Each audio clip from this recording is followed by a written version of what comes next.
Hi, I'm Adam Meyer of Mill City Lutherie in Minneapolis, Minnesota.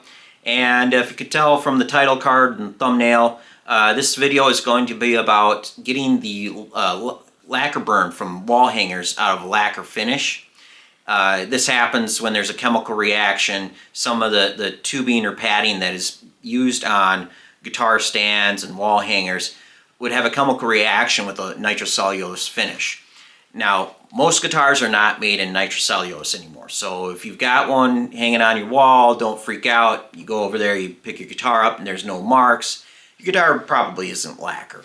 This is something that's happened a lot, decades ago, and the material used has changed. So for the most part, if you're buying a new stand, a new wall hanger, you're not going to have to worry about it, but it's something you should look into regardless. This particular guitar, on the peg head, on the binding, it's pretty bad. Other spots, it's burned into the finish. You can feel it's rough. But it's a good example of the various ways that these chemical reactions can happen. So let's get to work and, hoping for a good result. All right, this is the worst spot. We've got a very bad discoloration on the binding here. If I turn the peg head a little bit, it does come around the back. It's more of a, it's not shiny in this area, so I'll deal with that, but that's not going to be as much of a result there. My plan is I'm going to scrape all the finish off to the binding just through this area. I'm going to stop here, and I'm going to stop where the binding meets the head plate. You can end up with even though lacquer blends together really well, sometimes you can have like a little bit of a misty overspray and whatever. I'm going to use this border between the two parts, the binding and the head plate, as my separation point. I'm going to build up lacquer there, sand it, and buff it, and it should come out where nobody's going to be able to tell anything was done. We do have a little bit over on this side. It's definitely not as bad, but it's going to be the same method over here. Just take it to the head plate and just follow through, get the clear coat matched up. This binding I don't believe is bright white, so I'll probably be able to use just regular clear lacquer and have it turn out looking good. This is the back of the neck. We've got technically 4 spots, but like 2 places where it was resting. We've got burned through the finish, so I'm just going to get this all cleaned up. I'm going to have to sand, make sure the wood is nice and clean. Then I'm going to actually drop fill these areas first. Get it all pretty close to level. Do sealer and then the lacquer, and then when I'm close to being finished off, then I'll just airbrush the area around here, just to kind of blend everything together, make sure I've got a nice even area.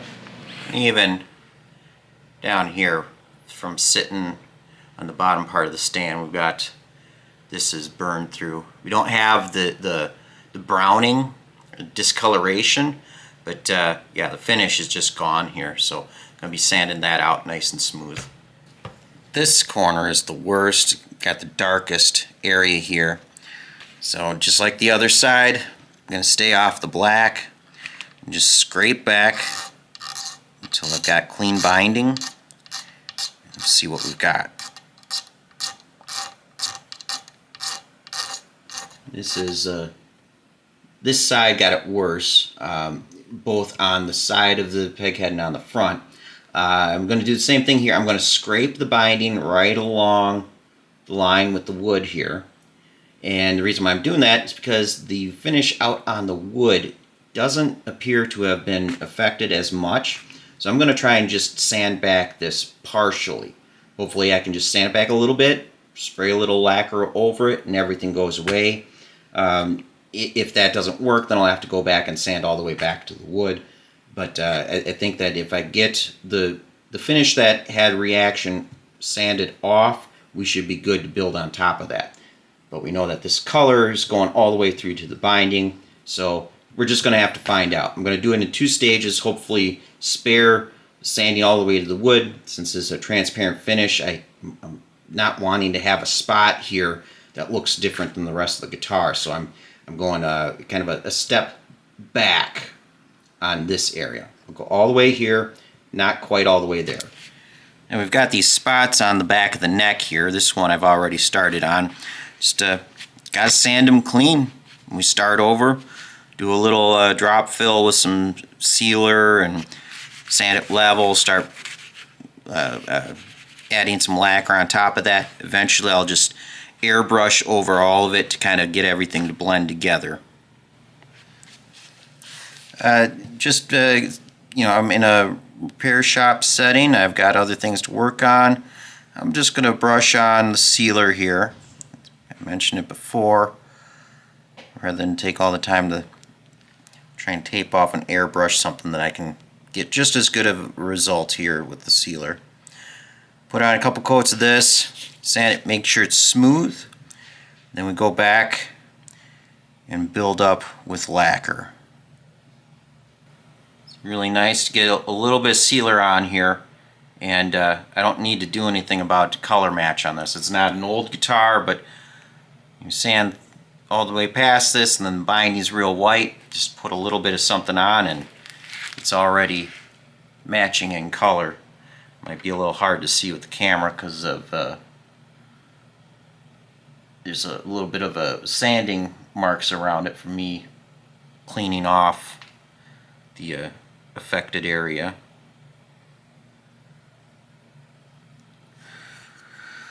Sanded the sealer level on the little bit of binding here. Then, like I said, this is going to be the one spot where I'm going to brush the whole thing. So just regular gloss nitrocellulose lacquer. And I'll do this until I've built up enough that I'm proud of the black area. I'm going to be taller than that because I got to sand it back flat, buff it. Then it'll shrink as it's gassing off or curing.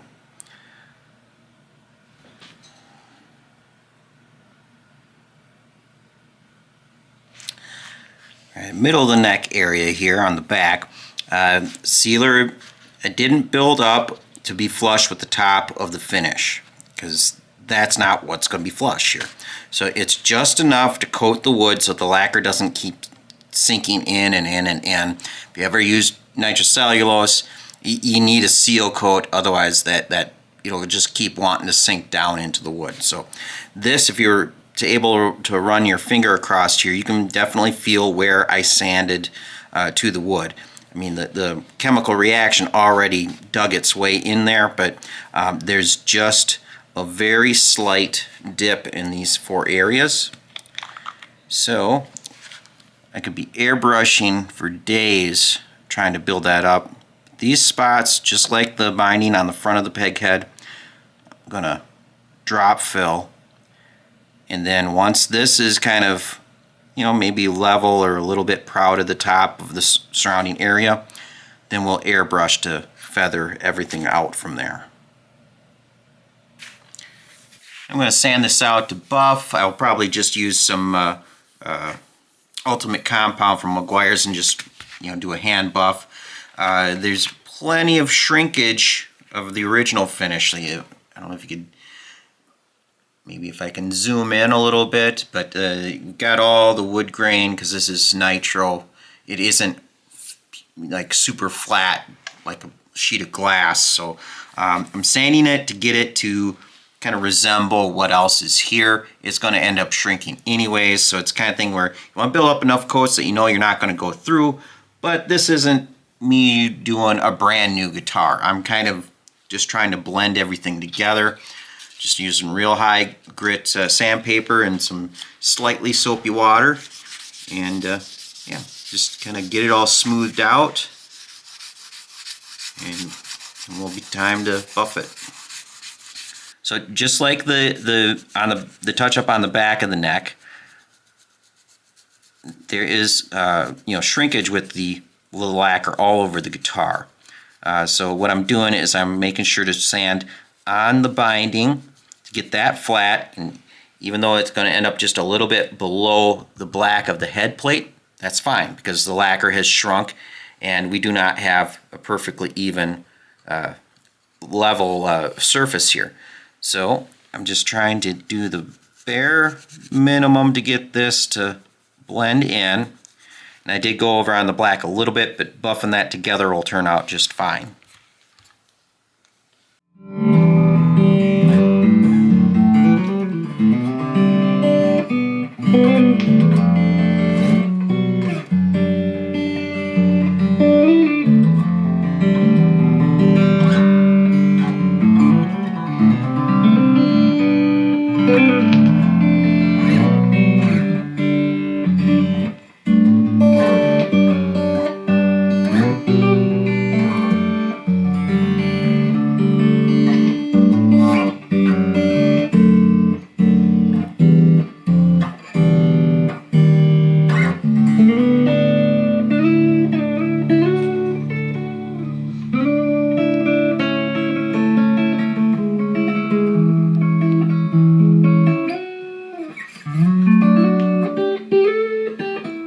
There you go.